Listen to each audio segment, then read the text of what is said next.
We continue with our battles here. The preliminary matchups now move to 155, and this is our tale of the tape. 2-0 against 3-0. Look at the age difference, 20 to 35. Nainoa Dung is the future in MMA. They're like 15 years apart. Just like 15 years apart. Your math is amazing. It really is. It really is. Michael C. Williams.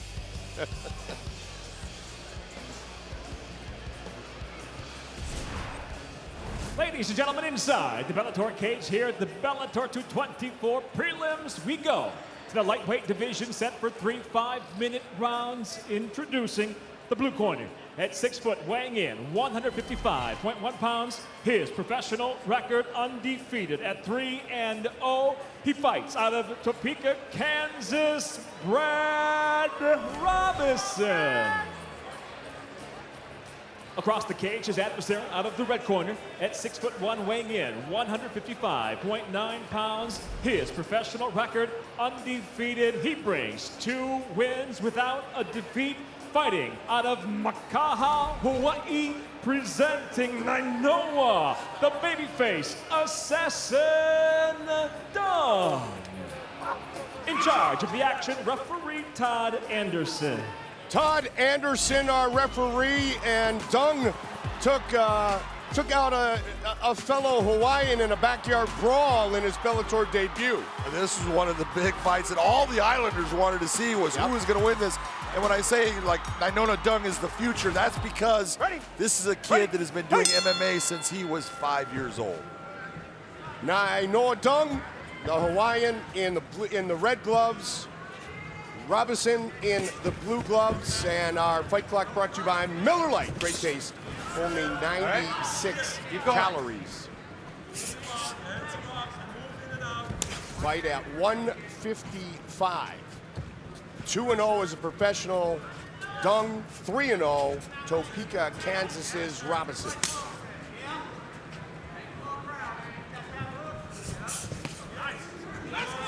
Nice little check hook over the top. You see Robinson trying to figure out.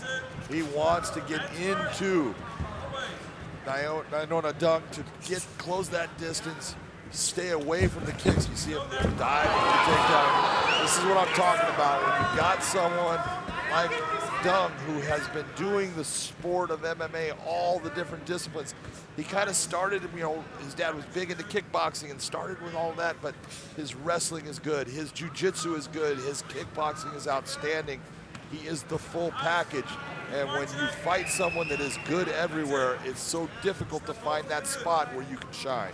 Not only does he train at home on the island of Oahu, but he also spends time in South Florida at Hard Knocks 365 under the guidance of Henry Hoof, with great fighters like Kamaru Usman, Logan Storley, Robbie Lawler, Michael Chandler, Michael Johnson, and many others. So he's definitely in a position to, what he says, prove that he is the youngest prospect with the most potential. Beautiful pass to knee on belly by Nainoa. He's just relaxed in what he's doing. You see Brad's working hard, he's doing a good job, but just that beautiful pass right there into half guard. Nainoa is taking this fight and putting it wherever he wants and doing whatever he wants right now. Brad's gonna have to try to slow him down. Grabbing onto that neck. Dung won his first MMA match at age 12. Looking for an early finish. He has a good chance of finishing this off right now. That is tight. He's got a good pull on it. It's not being defended correctly. Robison trying to survive. Robison, as he's remaining calm. See, the reason Nainoa is bringing that foot up, he's creating more pressure of extending Brad's hips out while he holds onto the neck. That's going to increase the pressure on the choke. Brad's doing a good job of staying relaxed and trying to keep the pressure towards Nainoa's head. Good control by Nainoa Dung, and nicely done defensively for Brad Robison, and now he's on top in the full guard of the Hawaiian. Touch that ear. Dung left the island his junior year of high school to travel with BJ Penn to train for 3 months at Jackson Wink in Albuquerque, New Mexico. Stayed with BJ, sparred with many of the great fighters there, including Donald Cowboy Cerrone. Let's see what Topeka, Kansas's Robison can do from top position. Nainoa utilizing an inside butterfly hook right there for that sweep. There you go. Fine, that's it. Big hammer fist. And it's not, you can see Brad is a good fighter. He knows what he's doing. He knows where he wants to be. Going after like the Kimura grip right now. It's just that he's a step behind in this fight and everything that's occurring. Robison 3-0.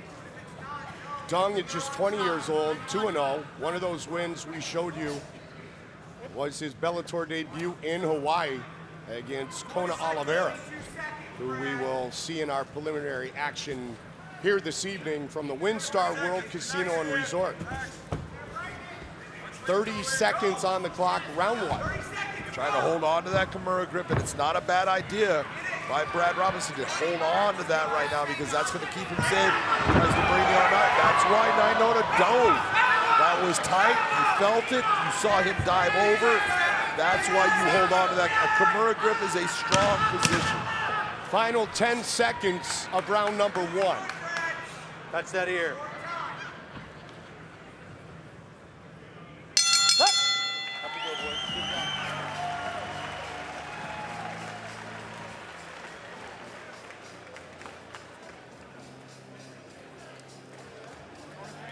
Floor, you know.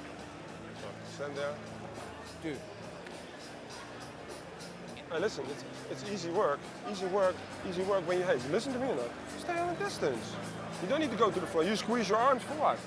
Stay there, right? Hey, listen. Start winning distance and use your striking. Relax. If it goes to the floor, you're winning. You won the round, but you don't need to put yourself in these positions. If you don't have the choke to get out there, you're a fucking striker, man. You knock this guy out cold. He has nothing for you. Relax. Okay? Breathe good. What you gonna do? Knock this guy out, man. Easy work. You want to talk about a dude with some heavy kicks. That was a good round for you. Yeah, okay? When Hey, Henry hands up, lands strong. kicks on you, you go, oh, that's how it's supposed to feel. Yeah, exactly. Yeah, he's got some heavy legs, man. Henry, who Great coach. Great coach. Transition from great fighter to great coach. He's got a great team. Back up. And Dung believes Ready. in his Ready. time Ready. in South Florida. Round two.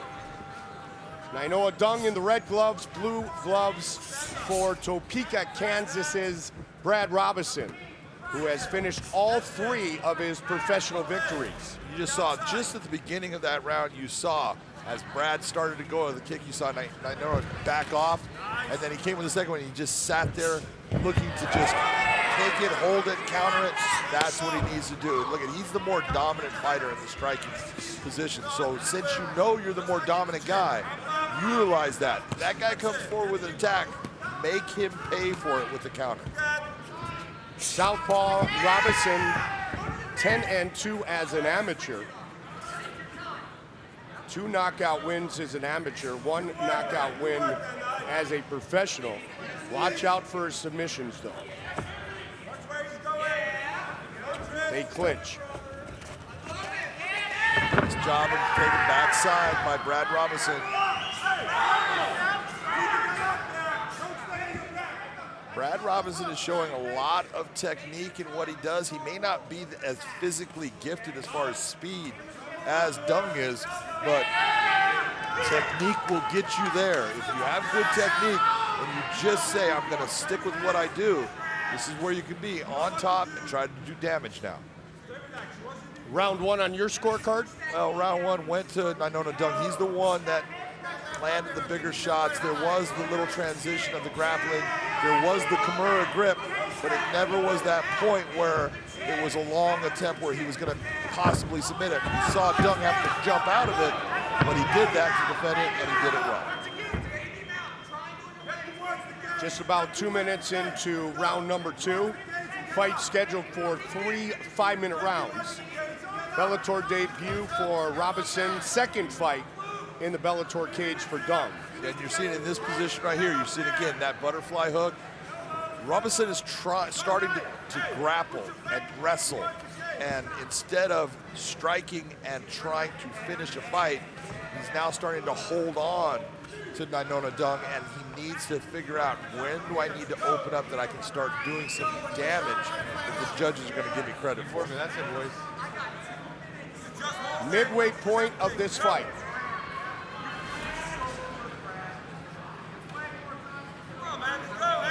It is worthy of note that the Bellator debut that we have spoken about a couple of times against Kona Oliveira did go to round number 3 back in Hawaii for Dung, and he really, John, he overcame a very tough round number 1. Yeah, he had a lot of bad positions with Kona Oliveira. He was in trouble in one of them, but just kept himself composed, stayed in that fight. Just very similar to what he's doing right now, because Robison's doing a good job of trying to hold on to him. You see him now moving himself, standing over him. Don't get to the point where you start doing a guillotine choke unless you have it. Pressure down. You want to go back to your stand-up game, just push off of him, make him get up. Everything is about being calm, relaxed, knowing your positions and where you want to go. 90 seconds on the clock here in round 2. See, Robison going back to that Kimura grip. That's his second time he's been able to change positions based upon that move.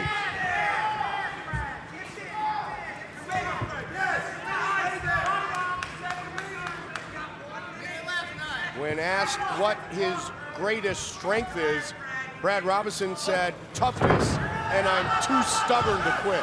You know what? That's a good quality. Absolutely. Look, part of being a MMA fighter is, sometimes you can just out-tough your opponent. You can say, I'll take more. I'm not gonna quit. And your opponent just starts to go, what do I have to do to get rid of this guy?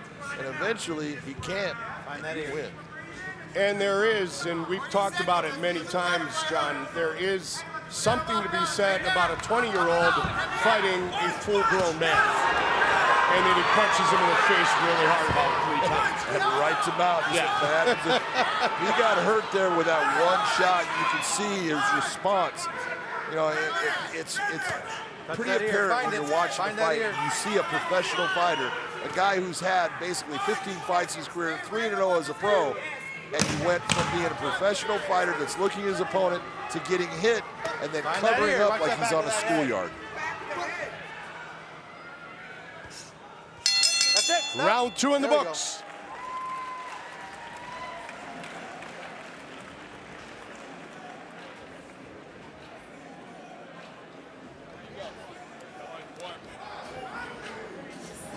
Sit, bro.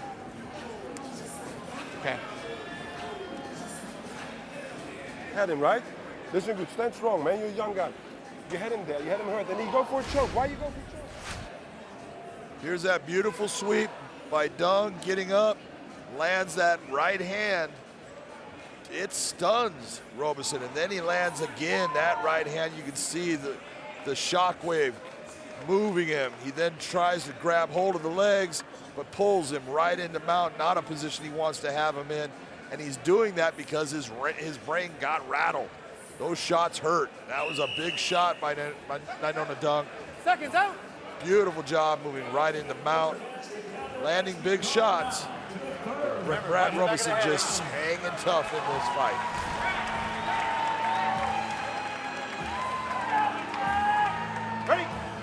Ready, fight! Robison and Dung, 3rd and final round.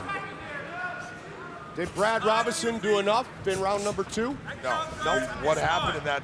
Just go right to the end. It's very simple. Who got hurt? Yeah. Who was damaged? Who was in a position where they almost were out of the fight?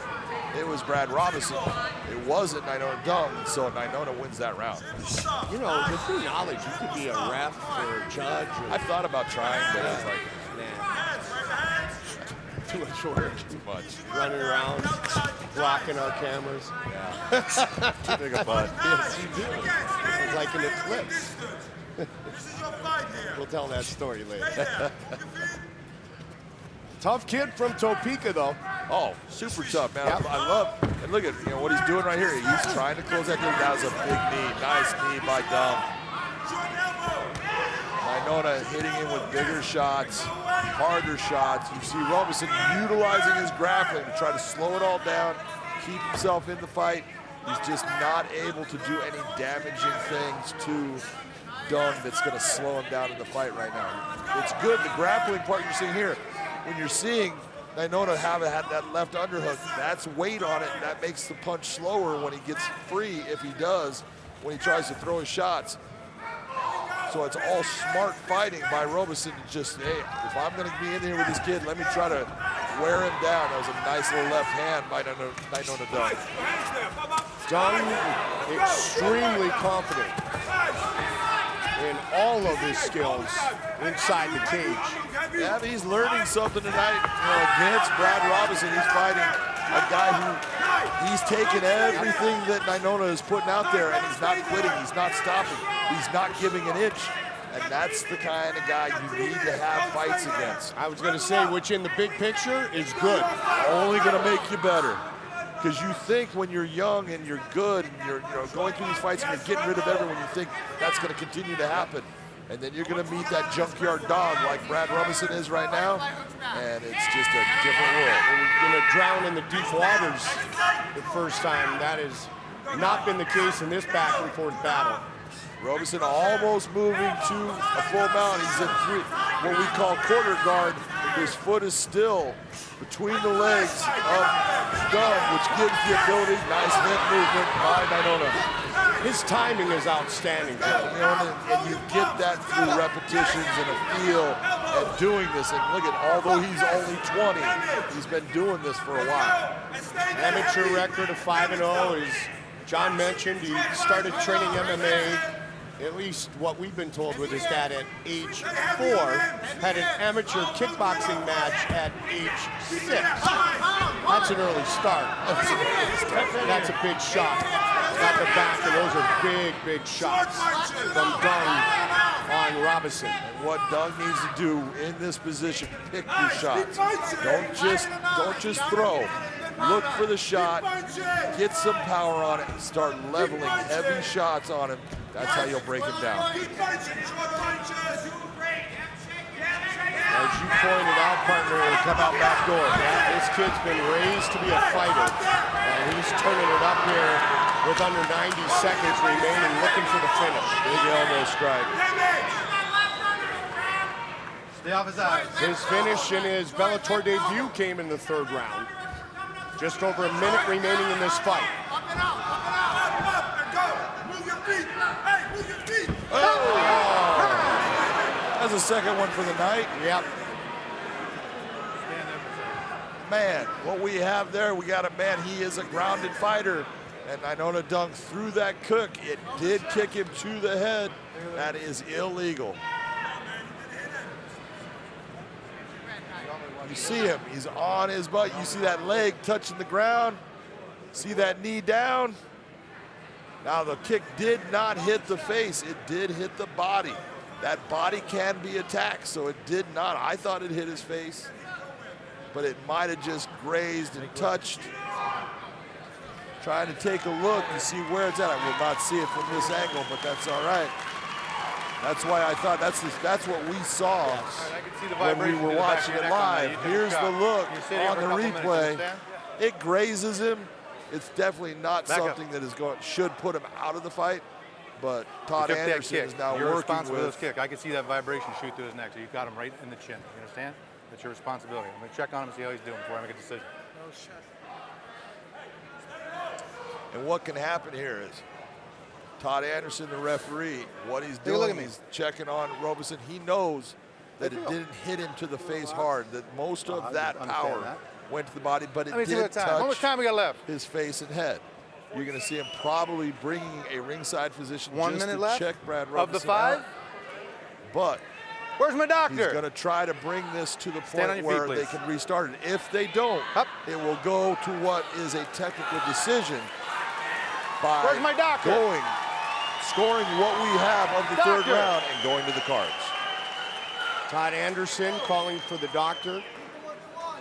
Back up in your corner and keep your mouth shut. Sounds like you. Yeah, well, he was taught by me. He's the Canadian version. He was taught by me. You dizzy at all? No, man. You can't be. I don't know. He kicked you while you're down. You got a little bit on your face. I'm gonna take you real quick. Open your eyes. One of the things people will question here. You stay in this corner. You walk out again and you're done. The fight will be over. Do you understand? Do not. That's fine. Do it later. Todd Anderson taking control of the cage. That's what you want to see out of your official. But what you're seeing right now is everybody out, if please. Todd Anderson said that was intentional. Stay there. And he says it did any damage, it is an automatic 2-point deduction. No. Illegal kick to the head. 2 points. There it is. Exactly what he is doing. Wow. 2 points. Saying Back it up. hit him. Back it up. You meant to do it. It's intentional, and it caused some damage. That he doesn't have a choice. Hey. That is in the rules. He must at least take those 2 points. So we mathematically could be dead even right now. We absolutely could. You're looking at, right now, Dung needs to win this round to win this fight, because if he doesn't, Brad Robison's going to walk out the winner. And he knows it, and he's looking for the finish. 44 seconds left. Better get busy.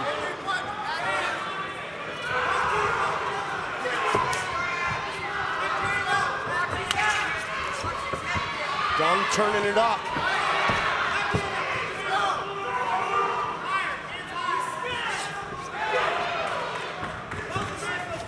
Final 30 seconds of this fight.